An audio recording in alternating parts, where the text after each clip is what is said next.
Hola, bienvenidos al podcast de Auditorio Cristiano Prédicas, un espacio para compartir las buenas nuevas de Jesús.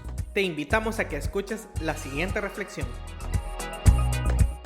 Una serie de factores comunes, estos sí son comunes a un proceso de esta naturaleza y que no falta en ninguno de los tipos de avivamiento. No importa si los frutos que la tierra da sean muchísimo más grandes que lo normal, como pasó en Guatemala hace algunos años. ¿Se acuerda? Hay una región en el oeste de Guatemala en donde lo que para nosotros es un tomate, para ellos era como una granada, una cosa más grande, ¿verdad? Una vez vimos con Diana un camión que salían unas cosas grandototas, pensamos que eran remolachas o algo así. No, hermanos, eran rábanos, eran unos rabanotes así, y se le llamó el avivamiento de Almolonga, Guatemala. Maravilloso, increíble, bien, lindo, Dios se glorificó, amén, todo bien, pero eso no va a pasar necesariamente en una capital o en otro lugar. Esta fue una manera de Dios de mostrar su poder transformador.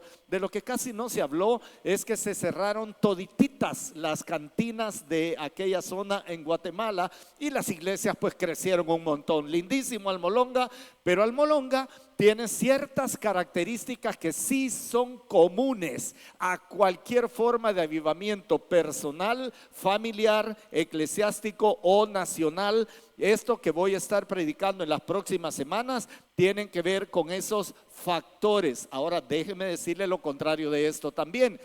Que pasen esas cosas, pero sin los factores que voy a estar hablando, tengo mis dudas.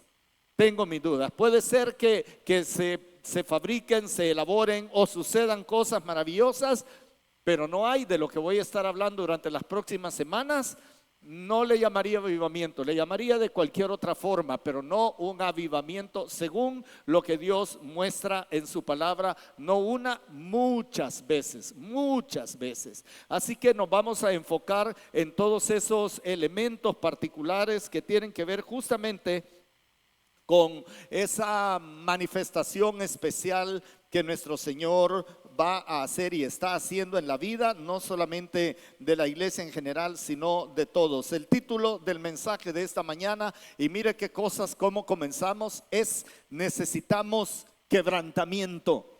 Dice: pare, pastor, porque cuando hay avivamiento todo es alegre, feliz, es dinámico, todo lo que usted quiera. Pero en realidad la primera cosa que vamos a ver dibujada con toda claridad y en alta definición en la vida del rey Manasés es justamente esto que estoy hablando: quebrantamiento. Esta es una palabra que no nos agrada en términos generales, pero como nos estamos uniendo al clamor de Habacuc en tiempos altamente complejos como el tiempo de Habacuc, ya la semana pasada hablé un poco de esto. Nosotros dijimos la semana anterior que íbamos a hacer la misma oración de Habacuc. Habacuc lo pone así: oh Jehová. En realidad comienza diciendo: Señor Jehová, oí tu palabra y temí. Oh Jehová, aviva tu obra en medio de los tiempos. Ese es el clamor del Señor y estamos orando por esto, para que el Señor avive su obra. Ahora déjeme decir esto también: Habacuc sabe que la obra que viene de Dios en ese momento histórico es una obra de quebrantamiento para toda la nación. Y dice Habacuc: aviva tu obra. Ese es el conflicto de Habacuc. Señor, ¿por qué no respondes? Señor, ¿por qué vas a permitir que una nación extraña oprima a Israel? ¿Por qué, Señor, no vas a atentar contra esos que nos van a destruir? Y entonces al final él llega a la conclusión y dice: aviva tu obra, Señor. Lo que tienes que hacer, hazlo. Esta mañana es más o menos mi oración. Queremos avivamiento, aviva tu obra, Señor.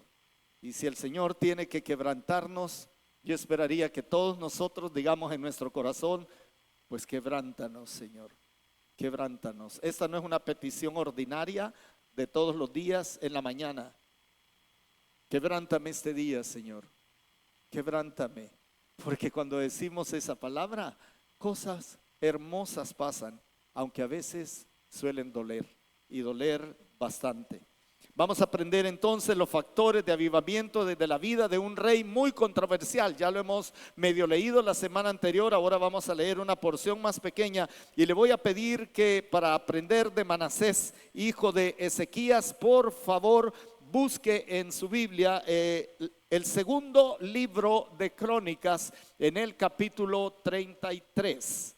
Segundo libro de Crónicas, capítulo 33. Ahí vamos a leer la palabra en este momento. Del versículo 1 al versículo 12 vamos a leer nada más. De 12 años era Manasés cuando comenzó a reinar, y 55 años reinó en Jerusalén. Pero hizo lo malo ante los ojos de Jehová, conforme a las abominaciones de las naciones que Jehová había echado de delante de los hijos de Israel.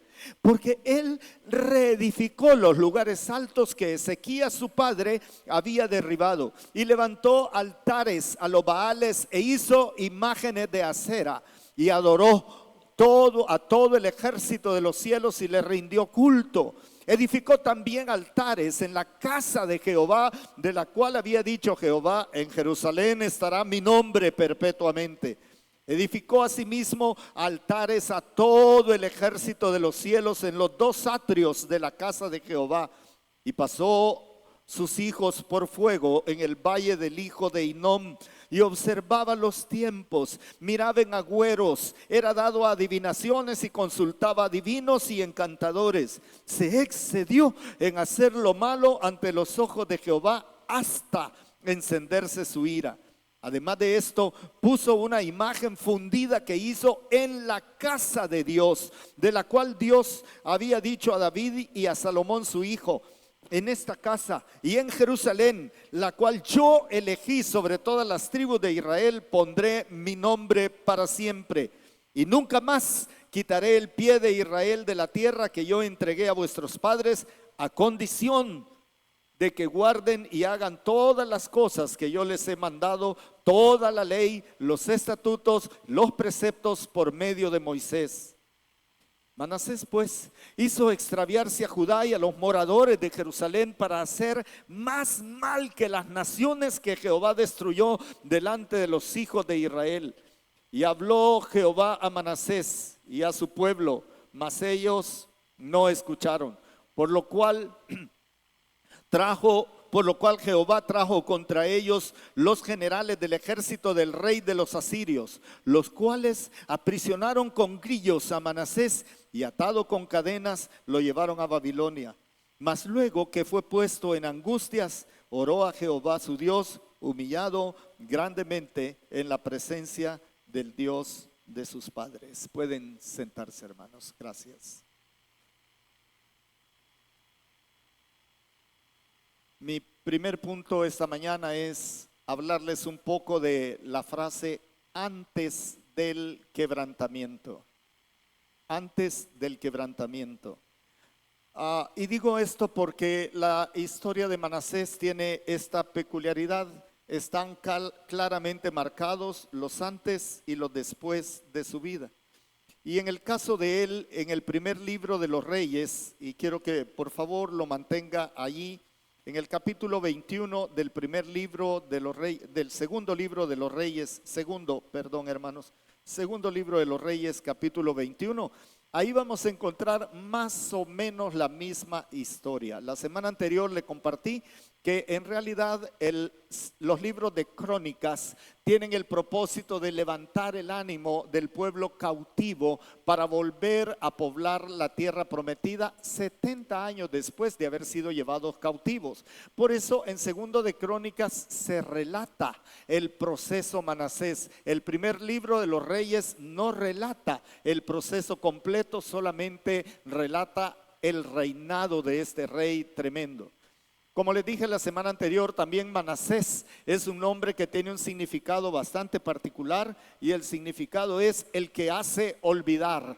Y este es el nombre que le dio José a uno de sus dos hijos nacidos en Egipto. Y él dijo, el que hace olvidar las cosas que me hizo mi familia y a mi familia. Eso era el sentido del nombre que puso José mientras el pueblo estaba siendo llevado a Egipto para vivir ahí en Egipto. Pero varios cientos de años después, Ezequías escoge ese nombre para su hijo, Manasés. Y la verdad es que Manasés cumplió perfectamente el sentido de su nombre. Logró que su pueblo olvidara totalmente sus raíces, su historia, su tradición, su fe, su confianza en Dios, su exclusividad para Dios. Hizo que se olvidara todo. Y miren qué cosas son las que Dios permite. 55 años gobernó este hombre ahí, porque al pueblo termina gustándole. Debo decir esto, a varios reyes incluso los mataron. De hecho, al sucesor de Manasés, su hijo Amón, lo matan bien rápido, lo matan por las cosas que hizo. Pero a este lo dejaron 55 años. Déjeme sugerir que tenía una muy particular manera de convencer al pueblo que hiciera lo que él quería que hicieran.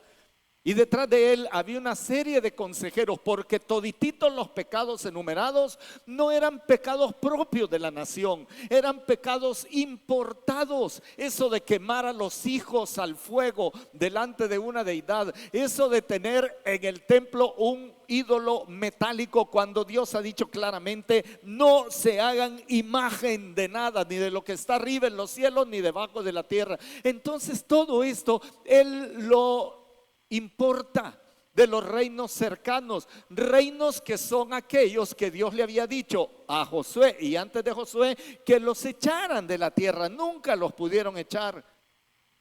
Cuando vino la disolución del estado de las 10 tribus del norte de Israel, así se llamaba Israel, ese Israel parcial. Cuando vino esa destrucción, habían hecho exactamente lo mismo. Y los reyes de Judá, que son las 2 tribus de Judá y Benjamín, hasta habían hecho alianzas para poder investigar cómo era el templo en Damasco, qué hacían en otras ciudades heréticas de aquella zona, y jalaron todo. ¿Y sabe qué? Cuando hay un gobernante, 55 años, hermanos, que tiene labia y que logra convencer al pueblo de hacer cosas tan horribles como quemar a sus hijos, es que tiene un gran poder de convicción o de convencimiento. Tiene un gran poder. Y esto debe abrirnos la mente para estar atentos también cuando esas cosas se dan en iglesias, se dan en movimientos religiosos, se dan en muchos espacios donde el líder o el que gobierna tiene una altísima capacidad de manipulación e influencia en la gente. Y perdería el tiempo hablando de tantos ejemplos pasados, presentes y sin duda que van a ser futuros. Por eso hay un antes y un después. Hay un antes del quebrantamiento. Manasés, en esta primera etapa que vamos a ver muy, pero muy por encima, Manasés es un hombre que tiene todo bajo su dominio, todo está bien, todo fluye, la nación está en paz, no lo puede atacar nadie. Egipto trató de atacarlo, no pudo. Tiene alianzas con un montón de reyes. El nombre de la nación de Judá ya no tiene competencia, ya no hay un Israel que compite con Judá. Ahora es muy reconocido, tiene muchas riquezas y ha logrado que el pueblo esté bien feliz. Así que si él estornuda, el pueblo dice salud. O sea, él está pero con un pleno dominio. 55 años gobernó, y déjeme decirle de una vez, y solamente los últimos 6 o 7 años fueron de un gobierno como Dios quería que gobernara. Así que el antes y el después es muy importante. ¿Cuál es el antes del quebrantamiento? En el segundo libro de Crónicas, en el capítulo 33, versículo 6, dice de una manera sucinta. ¿Dónde está Gustavo, verdad? Me va a decir, ¿por qué usa esas palabras? Pero sucinta es como que está por encimita, que no termina de ser clara o muy potente la declaración, de una manera así como a la pasadita, así más o menos. Dice el texto: tan malos fueron sus hechos a los ojos del Señor, que acabó por provocar su indignación. Este no es el versículo de memoria de muchos de nosotros, quizás de nadie, de ninguno de nosotros. Tan malos fueron mis hechos a los ojos de mi Señor que acabé por provocar su indignación. ¿Y sabe por qué? Porque siempre vamos a justificar la maldad interna. Pero el hombre fue malo. Veamos rápidamente los factores soberbia y estos los vamos a ver en segundo libro de Reyes en el capítulo 21. Por ejemplo, altamente idólatra, idólatra. Los versículos 3 al 5 dicen: volvió a edificar los lugares altos que Ezequías su padre había derribado, levantó altares a Baal e hizo una imagen de acera como había hecho Acab, rey de Israel. Acab es el peor de todos los reyes de Israel, por eso es mencionado. Acab es el de los tiempos de Elías, el de Jezabel, es lo peor de lo peor de lo peor, es Acab. Déjeme decir esto, este lo supera. Y todo lo que el papá de este había eliminado, este lo vuelve a construir. Así que lo que dijo el viejo no importa. Lo que dice el hijo en ese momento es lo que importa. ¿Cómo convenció a tanto levita, a tanto sacerdote, a tanto escriba? ¿Cómo convenció a los líderes espirituales de la nación? ¿Cómo lo hizo? Pero el hecho es que vuelve a levantar los altares que su papá había derribado con tanta anticipación. Y no me cabe la menor duda que tuvo oposición, pero no pudieron contra el mandato del rey. Así que de alguna manera él hace que el pueblo vuelva a adorar y a servir, porque dice la palabra servir y adorar y trabajar es la misma. Es la misma. Preparó cultos especiales, hizo todo lo que se necesita para levantar un culto de nivel bien alto, muy bien preparado para estas deidades. Profanó toditito lo sagrado. La profanación de lo sagrado, porque a nosotros nos pasa esto, hermanos. Pensamos que no hay nada sagrado, no, que antes decía a los niños: no corre dentro del templo, ¿verdad? No andes. Y entonces, claro, eso generó una idea como que aquí todo era santo. Pues santo no, pero santificado sí. Y los que estuvieron en mi clase esta mañana entienden lo que estoy tratando de decir. Pero en esa época habían cosas que eran respetables, con las que no se jugaba. Para nosotros celebrar la mesa del Señor es un acto muy, muy especial. Primero, porque es un mandato de Jesucristo. Segundo, porque particularmente nos traslada una enseñanza que debemos recordar cada domingo o cada vez que lo celebramos cada mes, que es: hey, anuncien mi muerte, proclamen mi resurrección, que es la esencia del cristianismo, y anuncien que algún día voy a volver para tomar esto con ustedes.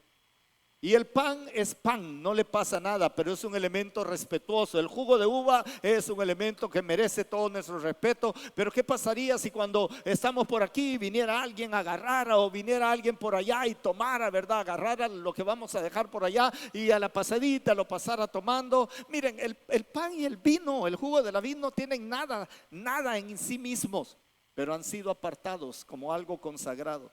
Pues bien, este Manasés desarmó todo eso. Y por supuesto, en los primeros años de su gobierno, lo que hizo fue que los niños y los jóvenes aprendieran a no respetar los caminos antiguos. Y se acabó el respeto por lo santo, y en su momento metió imágenes adentro del templo, en su momento. Porque esto no pasa de un día para otro, hermanos. Puede ser un decreto, pero esto necesita cambiarle la mente a la gente. Así que la gente está siendo trabajada. Y versículos 4 y versículo 7 de Segundo de Reyes dice: asimismo edificó altares en la casa de Jehová. Esto es profanar la casa de Jehová. ¿Sabe cómo es esto? Como que en su hogar, que usted guarda tanto, pero tanto, llegue alguien, le pida permiso de vivir en un cuarto que tiene ahí al lado, y ahí ponga una cantina o un burdel o una cosa así, o peor, una distribución de drogas, o peor. Así es, se profana lo santo, lo sagrado. Esto es lo que este hombre hizo. Y el versículo 7 lo pone en estos términos: además puso una imagen de acera que él había hecho en la casa de la cual Jehová había dicho a David y a Salomón su hijo: yo pondré mi nombre para siempre en esta casa. Y créame que no era un rótulo, era un asunto de la presencia de Dios.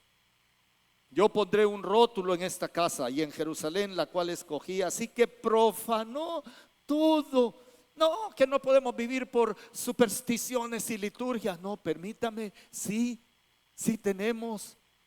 y debemos aprender a respetarlas. Algunas de esas son costumbres humanas y probablemente las podemos cambiar fácilmente. Un día de eso me estaba diciendo alguien, mira Germán, deberías de ponerte algo para bautizar, o los pastores deberían de ponerse algo porque no se ve bien el traje de bautizar, ¿verdad? Que algunos de ustedes todavía dicen, ¿y cómo salió tan rápido el hermano? Pues nunca nos desvestimos, ¿verdad? Encima del traje nos ponemos el traje bautisterio. Y yo antes, cuando vine aquí, yo tenía un saco ahí. Un saco, ¿verdad? Me lo ponía para bautizar y entonces se ve uno como bien elegante, ¿verdad? Pero después dije, demasiado elegante, ¿quién se mete al agua con saco? ¿Verdad? Eso no puede ser. Y ahora me han dicho, pues deberías de tener una especie de túnica o algo así. Bueno, en realidad deberíamos de bautizar así como andamos, ¿verdad? Pero ya que tengo que volver a participar, no tengo problema. Eso lo puedo cambiar y no pierde la esencia del bautismo. Pero el bautismo tiene su significado, hermanos. No podemos hacer eso, no podemos subvaluarlo. Este hombre subvaluó todo.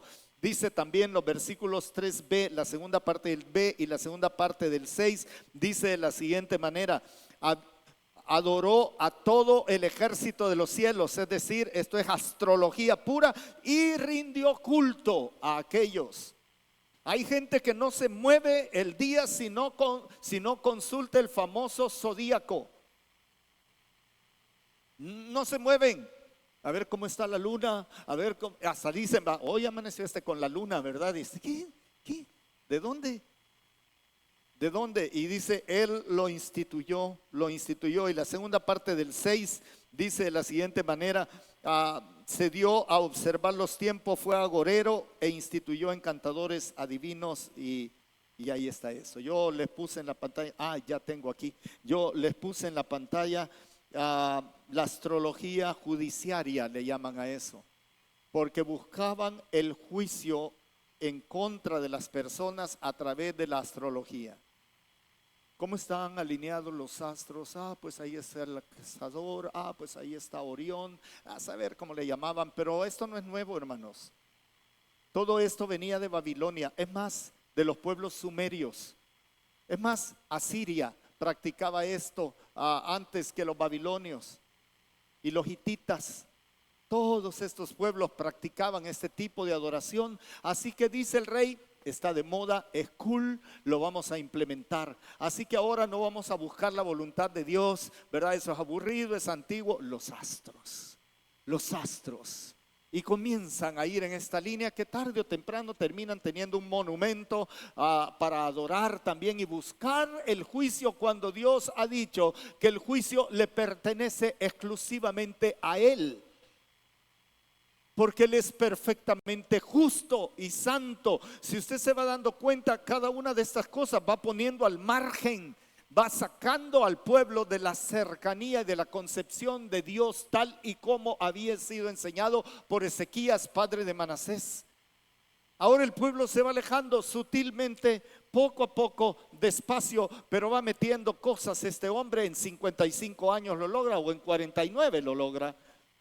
Y hace del pueblo de Israel el pueblo más idólatra. Dice ahí en el texto que las naciones que estaban alrededor, superó a las naciones en hechicería, agoreros, a todo esto que usted pueda imaginar, astrología, esoterismo, todas estas cosas. El hombre lo pone como el estilo de gobierno para la nación que Dios le había encomendado, y donde el nombre de Jehová estaba permanentemente y para siempre. Pero él sigue estando muy orgulloso de todo esto, y hasta que un día dice: le voy a dar una muestra de mi compromiso con todo esto. Porque Baal exigía sacrificios humanos, porque también otras deidades de aquella época exigían sacrificios humanos. Y el valle de Hinom es interesante, porque Hinom, un hombre que sacrificó a sus hijos en ese valle, pero Hinom significa también tambor. Y miren cómo debe haber sido esto de horrible. El pueblo se reunía en una de las murallas de la ciudad de Jerusalén y empezaban a sonar los tambores. ¡Pum! ¡Pum! No, eso no hacían, ¿verdad? Pero ¡pum! ¡Pum! Y se iban sumando tambores a lo largo de toda la muralla, mientras los niños eran llevados para echarlos a una pira y quemar a los bebés recién nacidos, normalmente primogénitos. para la ofrenda a Baal y a otras deidades. Y el pueblo lo llegó a ver como un espectáculo, hermanos. Se llegó a vender la idea de un espectáculo horrible. Por eso es que algunos pueblos tienen este ruido de tambor como algo de inminencia de algo muy poderoso. Y además de esta maldad extrema que está en el versículo 6 y el versículo 16, que usted los puede ir leyendo de a poco porque están allí en la pantalla. Además de esto, dice el versículo 16, fuera de esto, así, y ademásito, mire lo que dice: derramó Manasés mucha sangre inocente en gran manera hasta llenar a Jerusalén de extremo a extremo. La sangre cubría los pasillos, las aceras, las callecitas de la antigua ciudad de Jerusalén. Por eso yo digo que en toda forma de gobierno en el mundo, en donde se han dado estas cosas y especialmente el derramamiento de sangre de inocentes, un juicio horroroso les espera, porque Dios no se guarda absolutamente nada. Ni crean que van a terminar impunes y que van a salir sin daño, incólumes, sin ningún daño de esto, ni lo crea. Así que se describe la maldad, pero lo peor de lo peor, la resistencia a la voz de Dios. Segundo de Reyes 21:8 y la primera parte del 9. Y no volveré a hacer que el pie de Israel sea movido de la tierra que dé a sus padres, con tal que guarden y hagan conforme a las cosas que yo les he mandado, conforme a toda la ley que mi siervo Moisés le mandó. Mas ellos no escucharon. Y Manasés les indujo a hacer más mal que las naciones que Jehová destruyó.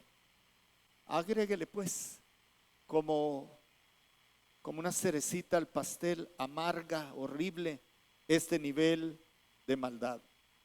Horroroso, hermanos. Es una cosa terrible. Dice segundo de Crónicas 33:10. Habló Jehová a Manasés y a su pueblo, mas ellos no escucharon. No guardó silencio Jehová, le mandó profetas, le mandó maestros, seguro levantó en medio del pueblo a personas que le hablaron al rey. Por eso digo, siempre hay un remanente de Dios, solo que quedaron derramados como sangre regada en la ciudad de Jerusalén. El rey no los escuchó, probablemente los mató, muy probablemente los asesinó, y el pueblo tampoco quiso hacer absolutamente nada. El pueblo se fue por lo que era popular, cool, tendencia, por si le suenan esas palabras, y se olvidó que había una palabra más grande de Jehová diciendo: mi nombre está puesto en este lugar. Lo que Manasés olvidó, pero tuvo que aprender, porque hemos visto el cuadro de Manasés, pero lo que Manasés olvidó, pero tuvo que aprender, que Proverbios capítulo 16, versículo 18, dice de la siguiente manera: antes del quebrantamiento, y ese es el punto, antes del quebrantamiento es la soberbia, y antes de la caída la altivez de espíritu. Él lo olvidó, porque este es un proverbio probablemente de Salomón, anterior al rey Manasés. Lo olvidó, no le importó. Y hermanos, no quiero que nunca olvidemos que antes del quebrantamiento está nuestra soberbia, aparentemente teniendo control sobre todo lo que está de más. Antes del quebrantamiento, que va a llegar porque va a llegar, antes que eso está encima de nosotros la altivez de espíritu. Y además dice también Proverbios 18:12 que antes del quebrantamiento se eleva del corazón del hombre, y antes de la honra, si queremos tener honra, está el abatimiento de todo lo que he mencionado anteriormente. Que no nos sorprenda. Por eso es que un avivamiento no puede comenzar sin un tiempo de quebrantamiento personal. Y no lo olvidemos nunca, porque si le pedimos a Jehová que avive su obra, déjeme decirle, muy probablemente la obra que va a avivar es una obra que tiene pendiente conmigo primero. ¿Querés avivamiento? Tengo que removerte de la soberbia, tengo que quitarte de la altivez de espíritu, tengo que quitar de tu corazón todo esto que te ha hecho pensar que sos lo mejor de lo mejor. Así funciona, hermano. No puede haber un avivamiento en medio de la soberbia de una persona, de una familia o de un grupo religioso, llámese como se llame, hermano. No puede. Es incompatible totalmente. Pero Manasés se olvidó totalmente esta parte. Ante su propia maldad, la propia maldad de Manasés, solamente quedaba un camino: ser afligido para quebrantamiento. No le quedaba de otra, hermanos. Y por eso es que en el segundo libro de Crónicas, capítulo 33, versículo 11, dice, aquí va, antes del quebrantamiento: Dios hizo que los jefes del ejército del rey de Asiria atacaran a los israelitas. Los asirios apresaron a Manasés, y mire esta frase, y lo humillaron. ¿Cómo se humilla a un rey? ¿Solo llevándolo cautivo? No, hermanos. Dice el texto, pues le pusieron un gancho en la nariz, lo trataron como bestia, de los que le ponen a los toros y a algunas bestias, y ahí le engarzan o le traban las cadenas, y cuando lo llevan cautivo desde Jerusalén hasta el reino de los asirios, probablemente a Nínive, sí, desde ese momento a Ashur, desde ahí lo llevan cautivo. Son bastantes cientos de kilómetros, tal vez unos 1300, 1400 kilómetros cautivo, con una argolla en la nariz, un piercing grande que le debe haber dejado un gran agujero en las fosas nasales. Lo traban con unas cadenas. Y déjame decir esto: una de las cosas que estos pueblos hacían cuando capturaban a un rey era asegurarse que no tuviera descendencia. Así que, hermanos, los castraban y los llevaban desnudos por todo el camino. Cuando dice el texto, los humillaron, lo humillaron, no está hablando de que golpe de estado, te quitamos y ahí te vamos a dar la pensión del gobierno y dentro de 10 años vas a salir de la cárcel y vas a volver a gobernar. No, no tiene nada que ver, hermanos. No tiene nada que ver. La humillación de Manasés es altamente horrorosa. Lo mismo probablemente le hicieron a Daniel cuando lo llevaron cautivo, y a sus compañeros, los amigos de Daniel y príncipe de Israel. Ya les conté la semana antepasada que a uno de los reyes lo llevaron cautivo, lo capturaron a sus hijos, los degollaron delante de él y a él le sacaron los ojos inmediatamente. Así eran esos pueblos. Así que a él dice que lo llevaron cautivo, lo humillaron, le pusieron un gancho en la nariz, lo ataron con cadenas de bronce y se lo llevaron prisionero a Jerusalén. La cadena de bronce es como para decir, miren al gran rey cómo lo traemos. Una cadena de bronce tiene más valor que este que llevamos aquí en condición de animal.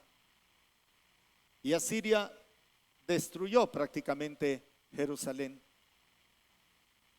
Destruyó todo, incluyendo la idolatría. Y dice el versículo 12, así fue puesto en angustias. Rápidamente, prácticamente leído. Nuestros factores de riesgo, porque eso es Manasés, y ninguno de nosotros tiene este nivel de gobierno, y si lo tiene, cuidado. Nuestros factores de riesgo: un corazón dividido, porque si algo le pasó a Manasés fue que se volvió infiel y acérrimo enemigo de Dios. Un corazón dividido para con Dios y la admisión de otros señoríos sobre su vida. Es lo mismo que Manasés, con menos show, lo mismo que Manasés. Otro factor de riesgo para nosotros es que perdamos el valor y el respeto por las cosas de Dios.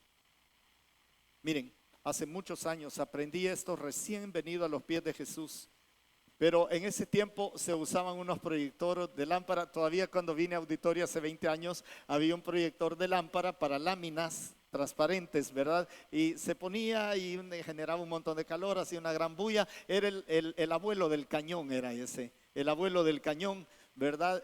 y cuando querían inclinarlo un poco más, y lo mismo hacían con los proyectores posteriormente, le decían, hay que levantarlo para que pegue más arriba. ¿Y sabe qué le metían abajo?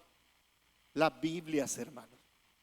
Y me indignaba y veía cómo hacía para encontrar un pedazo de ladrillo, un tetunte, un palo, lo que fuera, ¿verdad? Hasta un zapato, usamos una vez un zapato le pusimos, pero no la Biblia. Ahora la Biblia es papel, letra y tinta, hermanos, es papel, tinta y cartón, si usted quiere, o piel, o cuero, ¿verdad? Pero es la palabra de Dios, hermanos. Se respeta la palabra de Dios por su contenido.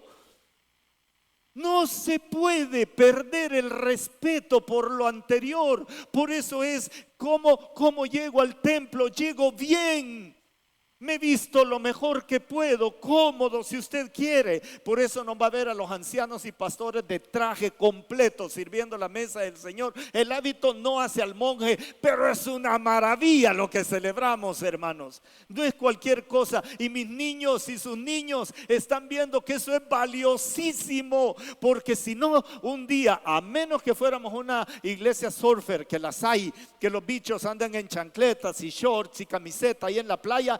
Esto no es la playa. A lo mejor ellos así respetan, y aquí no. Porque lo que le estoy transmitiendo a mis niños y a mi siguiente generación es que puedo hacer lo que yo quiera y como yo quiera. Y Dios no hace acepción de personas. No lo sé, hermano, yo se lo dejo a su criterio. Pues soy el pastor de la iglesia y se lo tengo que decir igual. Porque hay una pérdida del respeto por las cosas de Dios. Yo llego hasta la predicación porque los cantos, hermano, el mandato de Dios es buscar adoradores que lo adoren en espíritu y en verdad. ¿Por qué se va a perder la oportunidad de adorar con todos los santos? No, es que están dando anuncios y además de eso, a mí no me gusta que me saluden ni saludar a nadie, ¿verdad? No sé. Dice, espérate, es importante, es el cuerpo de Cristo. Le cantamos al Señor. Juntos nos hacemos unánimes en adoración. Pero otro de nuestros factores de riesgo es la apatía y la inapetencia de la verdad de Dios, contrastado con el hambre de revelación de otras cosas. Aquí la gente se escapa a matar porque tienen la sana doctrina. Pero ya les he dicho esto, hermanos, he estado en iglesias bautistas, tienen la sana doctrina. He estado en iglesias centroamericanas, tenemos la sana doctrina. Pentecostales tienen la sana doctrina. Otro movimiento, tenemos la sana doctrina. La única doctrina sana es lo que dice la palabra de Dios, hermanos.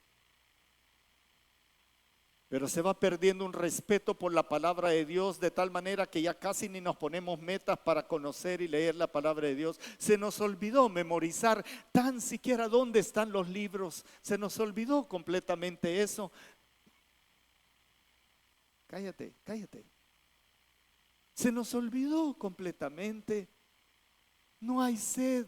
Hay inapetencia de la palabra de Dios, pero estamos abiertos para un montón de nuevas creencias y planteamientos teológicos del más famoso predicador de la costa de California. Y la palabra de Dios.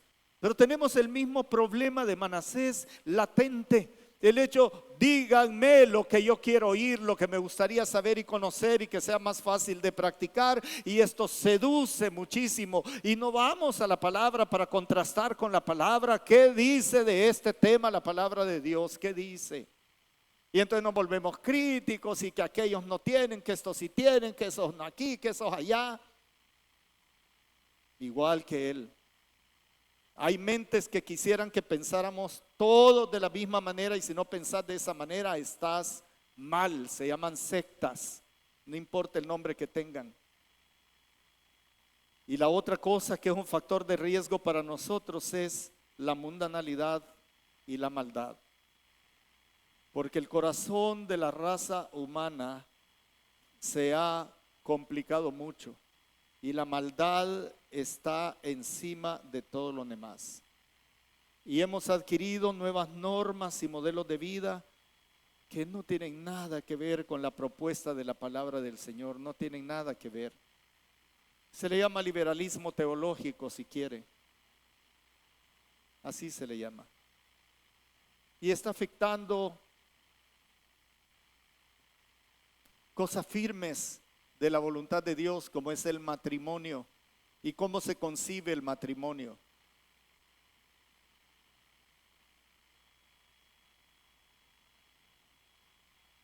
No quieren hacer un pacto con Dios para unir sus vidas. Yo sé, lo legal no existía en Génesis.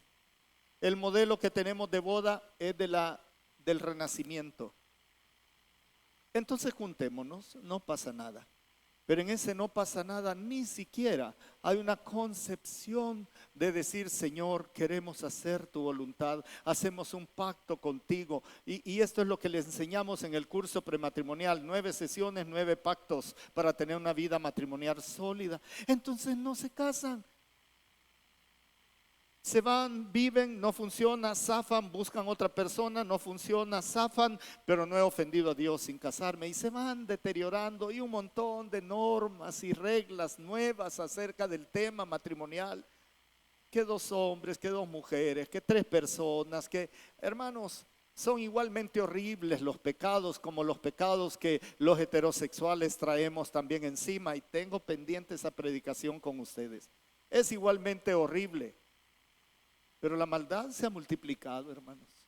Hable con sus niños. Si tiene un niño de 8 o 9 años, sin duda alguna que ya está recibiendo por alguna vía, esta desintegración de la voluntad de Dios. Varón y hembra los creó, etcétera.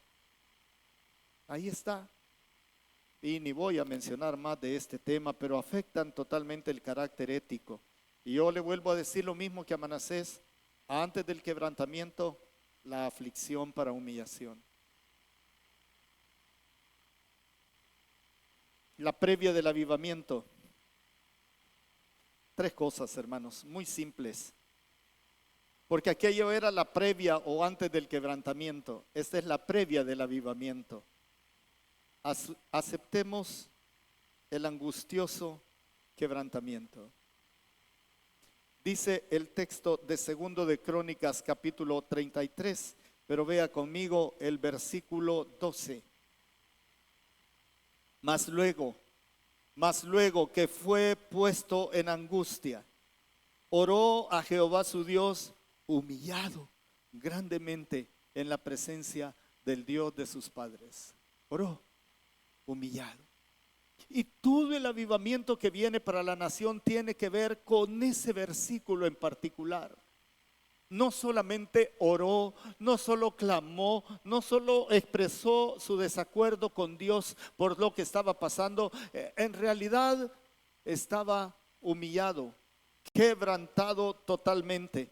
En Levítico, va a buscar estas citas conmigo porque no las va a encontrar directamente en la pantalla, pero en el libro de Levítico, que es el tercer libro de la Biblia, en el capítulo 26 y el versículo 19, hay una instrucción bastante básica, bastante preliminar, digamos, de este tema.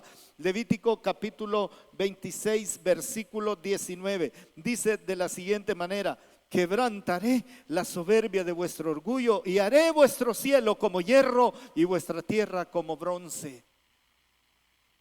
Pero habría que leer todo lo demás, pero solo ve el título que tienen la mayoría de las Biblias: consecuencias de la desobediencia. Y la principal consecuencia es: voy a quebrantarlos. Si oramos como Habacuc, aviva tu obra, Señor. Preparémonos, porque es muy probable que la obra que tiene que avivar es la obra de quebrantamiento de mi corazón, Germán Castro. Porque no va a haber avivamiento en mi vida ni en la de ustedes, quizás, si este corazón no es quebrantado. Llevamos años, algunos, de quebrantamiento de una cosa y de otra y de otra, y salimos de una y otra y siempre, quizá porque nuestro corazón requiere semejante nivel de quebrantamiento. De repente a usted todo su panorama le está yendo maravillosamente bien y ¡pum! Viene ese momento que uno dice: Señor, ¿por qué? ¿Para qué? ¿Qué sentido tiene esto? ¿Por qué tengo que pasar por esta circunstancia? Le sugiero, revise, no vaya a ser que Dios esté comenzando un avivamiento, depende cómo lo vea. Depende cómo lo vea, porque si esto está pasando en su vida y hay mucho quebrantamiento y dolor, es muy probable que Dios esté preparando un maravilloso avivamiento para su vida. Hay cosas que yo no logro entender. ¿Por qué sufre tanto esta persona? ¿Por qué esta enfermedad a esta edad y no más adelante cuando todos estamos pensando en que vamos a partir?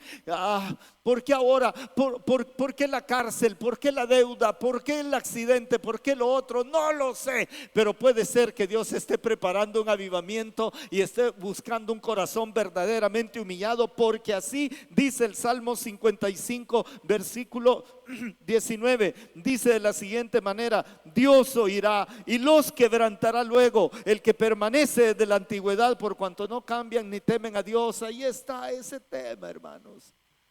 No debemos de renegar ante el quebrantamiento. Le propongo una perspectiva diferente. Es muy probable que Dios esté preparando un avivamiento, que si no hay quebrantamiento no va a funcionar.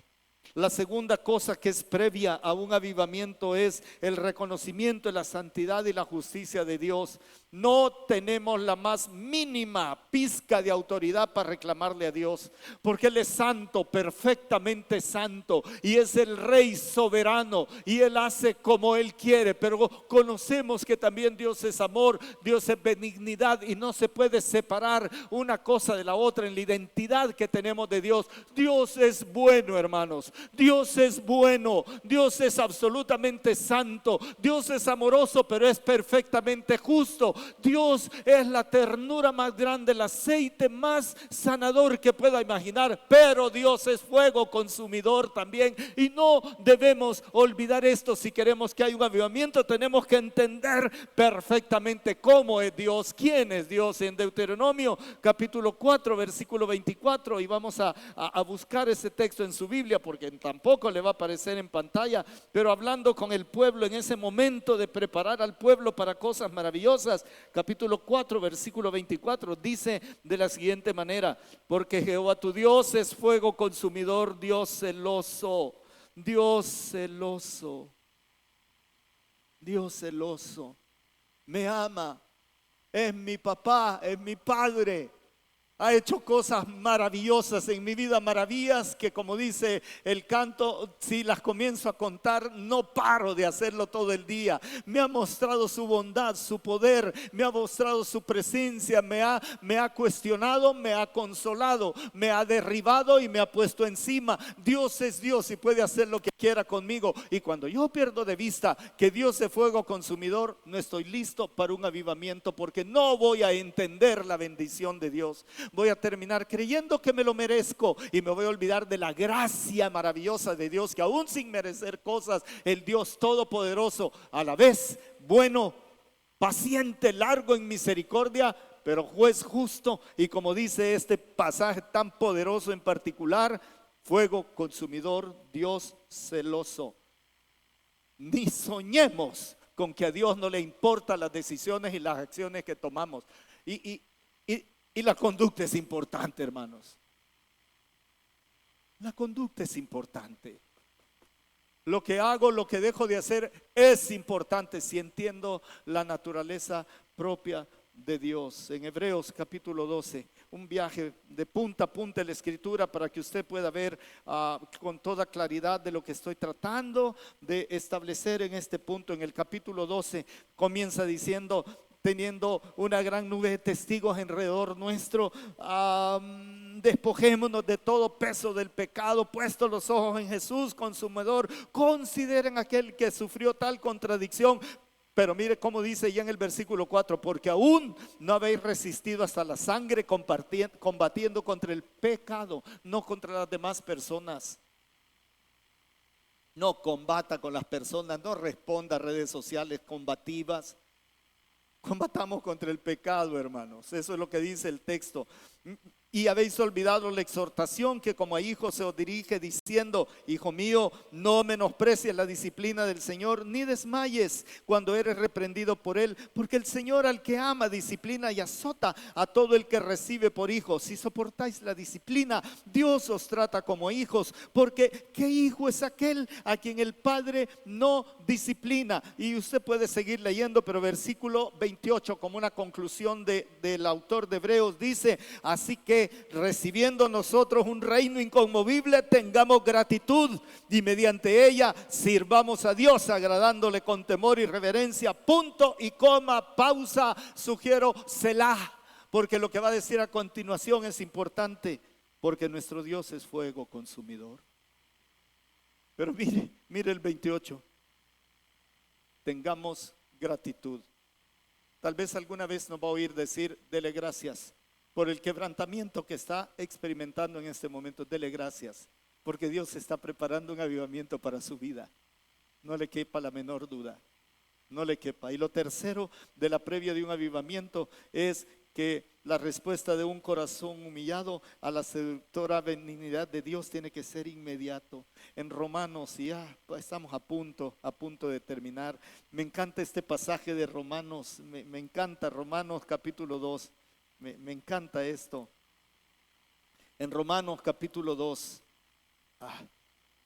dice de la siguiente manera, versículo 4: o menospreciáis las riquezas de su benignidad, paciencia y longanimidad. Longanimidad es una paciencia larga, capacidad de tolerancia extraordinaria, ignorando que su benignidad te guía al arrepentimiento. Pero por tu dureza y por tu corazón no arrepentido, atesoras para ti mismo ira para el día de la ira y de la revelación del justo juicio de Dios, el cual pagará a cada uno conforme a sus obras. Pero ve esa frase: la benignidad de Dios no nos guía a que hagamos lo que querramos porque Dios es bueno. La benignidad de Dios debe conducirnos al arrepentimiento y al quebrantamiento. A eso nos conduce la benignidad de Dios. Si no nos ha conducido a eso, lo entendimos mal, hermano, muy mal. La benignidad de Dios no es la certificación de mi libertad para hacer lo que yo quiera con mi vida. No es eso. Es su manera de conducirme al arrepentimiento inmediato cuando me percato que algo no está bien, y el Espíritu Santo se encarga de eso. Salmo 51. Ay, hermanos, lamento mucho tener poco tiempo para el final, pero en el Salmo 51, versículo 17, dice de la siguiente manera: los sacrificios de Dios son el espíritu quebrantado, y al corazón contrito y humillado, ¿qué dice, hermanos? No despreciarás tú. La actitud de Dios ante el corazón quebrantado. Manos de oración, vénganse y empecemos a tocar esto. En lo que estamos leyendo con la iglesia, y le voy a pedir que se ponga de pie para que entienda el concepto quebrantamiento, para que vea cómo lo ve el Señor. Isaías capítulo 57, versículo 15.